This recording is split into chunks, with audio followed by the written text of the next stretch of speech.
নমস্কার বন্ধুরা, আজকে দেখো আমি তোমাদের জন্য নিয়ে চলে এসেছি একটা ইলিশ মাছের পাতুরি। তাহলেটা শুরু করি। আর দেখো আমার ইলিশ মাছের পাতুরিটা দেখো কত সফট হয়েছে, খেতে কিন্তু ভীষণ ভালো লাগবে। এই দেখো কি দারুণ একটা জুসি হয়েছে, দেখেছো? তাহলে চলো রেসিপিটা শুরু করি। নমস্কার বন্ধুরা, জলি স্টাডি চ্যানেলে আপনাদের সবাইকে স্বাগত। আর আজকে আমি ইলিশ মাছের পাতুরিটা তৈরি করব, তাহলে সেই রেসিপিটাই দেখা যাক। তাহলে চলুন রেসিপিটা শুরু করি। আমি ইলিশ মাছ নিয়ে নিয়েছি 600 গ্রাম। এখানে 6 পিস রয়েছে। নুন, হলুদ আর একটু কাঁচা তেল, এটাই কিন্তু আমি পুরো মাছটাকে ভালো করে মেখে নেব। মেখে আমি 20 মিনিট রেখে দেব। এই 4 চামচ পোস্ত নিলাম, 2 চামচ সাদা সর্ষে দেবো, হচ্ছে একটু কালো সর্ষে আর দেবো এখানে একটু 3টে কাঁচা লঙ্কা। এটাই কিন্তু আমার ইলিশ মাছের মশলা। কিন্তু আমি এই নুনটা কিন্তু মিশিয়ে তারপরে কিন্তু বাটবো, তাহলে কিন্তু ঝামেলা ছাড়া সর্ষে পোস্তটা আমি বেলুন দিয়েই বেলে ফেললাম, তাহলে খেতেও টেস্ট হবে। এটা শিলনোড়ার বাটার মতোই টেস্ট। কড়াইতে কলা পাতাটা একটু সেঁকে নিলাম, তাহলে পাতুরি তৈরি করার সময় ফাটবে না। ওদের আমি কিছুটা হলুদ দিয়ে দিলাম। আর কি দেবো? 1 চামচ কাঁচা তেল দেবো, খানিকটা হচ্ছে জিরের গুঁড়ো। আর জিরেটা কিন্তু পুরো শুকনো খোলায় কিন্তু এটা ভাজা। মাখলাম, ঠিক আছে। এইবার আমি কী করবো দেখো, এখান থেকে একটা মাছ নেব,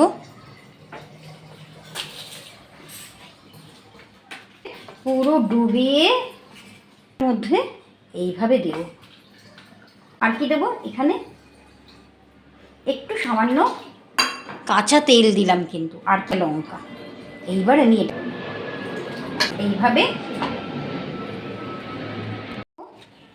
এইভাবে কিন্তু আমি মুড়ে আরেকটা এইভাবে দেব, আর একটা এইভাবে দিয়ে আমি কিন্তু এবার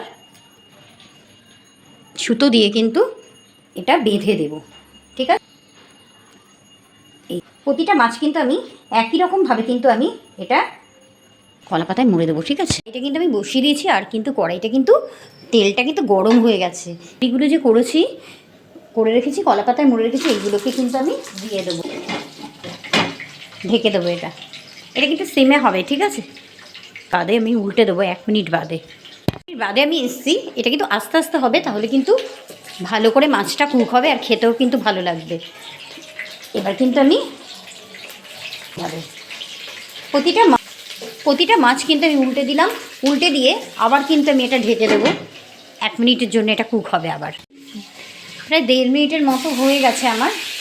এবার আমি এই গ্যাসটাকে কিন্তু বাড়িয়ে দিলাম, আমি আঁচটাকে।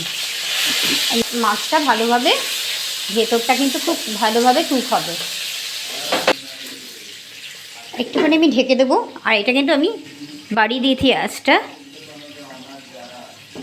কিন্তু আমার মাছটা কিন্তু পুরো কমপ্লিট হয়ে গেছে। এবার কিন্তু আমি ওভেনটা অফ করে, পুরো রেসিপিটা কিন্তু আমার পুরো কমপ্লিট হলো। রেসিপিটা দেখি কেমন হলো। রেসিপিটা তাহলে খোলা যাক। এই দেখো কী ভালো গন্ধ বেরিয়েছে, যেহেতু আর কীরকম জুসি হয়েছে দেখো। এটা দেখতে পাচ্ছ, এটা কিন্তু শুকোয়নি, যেহেতু আমি আস্তে আস্তে সিমে করে কিন্তু আমি আস্তে আস্তে করেছি রান্নাটা। তাহলে কিন্তু তোমরা লাইক, কমেন্ট, শেয়ার কিন্তু অবশ্যই করো। আর আমার চ্যানেলটাকে সাবস্ক্রাইব করে দিও। তোমরা সবাই ভালো থেকো।